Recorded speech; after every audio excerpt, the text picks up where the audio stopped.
ನಮ್ಮ ಕೆಲಸ ಬಿಟ್ಟು ಎಲ್ಲ ಕಡೆಯಿಂದನೂ ಬರ್ತಾಯಿದ್ದಾರೆ ನನ್ನ ನೋಡೋದಕ್ಕೆ. ತುಂಬ ಖುಷಿ ಅನ್ನಿಸ್ತಾ ಇದೆ. ಇವಾಗ ನನಗೆ 60ನೇ ವರ್ಷಕ್ಕೆ ಕಾಲಿಡ್ತಾ ಇದ್ದೀನಿ. ಇವಾಗ ಒಂದು 5 ನಿಮಿಷದ ಮುಂಚೆನೇ ಜಿ ಟಿ ದೇವೇಗೌಡರೆಲ್ಲ ಬಂದಿದ್ದರು. ನಿಮಗೆಲ್ಲ ಗೊತ್ತಿರಬೇಕು. ನನಗೆ ಸರಳವಾಗಿ ಮಾಡ್ಕೊಬೇಕು ಅಂತ ನನ್ನ ಹುಟ್ಟುದಬ್ಬನ ನಾನು ಹೋದ ವರ್ಷದಿಂದ ಮಾಡಿದ್ದೀನಿ. ಆದ್ರೂ ನಮ್ಮ ಸರಳವಾಗಿ ಆಯ್ತಾ ಇಲ್ಲ. ಸಿಕ್ಕಾಪಟ್ಟೆ ಜನ ಬೆಳಗ್ಗೆಯಿಂದನೂ ನಮಗೆ ಬರ್ತಾಯಿದ್ದಾರೆ.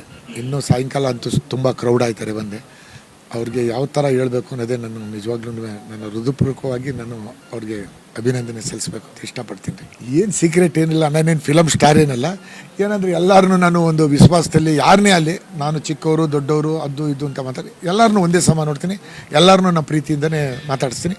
ಇವತ್ತಿಂದನಲ್ಲ, ನಾನು ಹೆಚ್ಚಿಲ್ಲ ಇಲ್ಲ ಬಗ್ಗೆ ಯಾವ ಥರ ಇದ್ದೀನಿ ಅದರಲ್ಲೇ ಹೋಗ್ತಾ ಇದ್ದೀನಿ.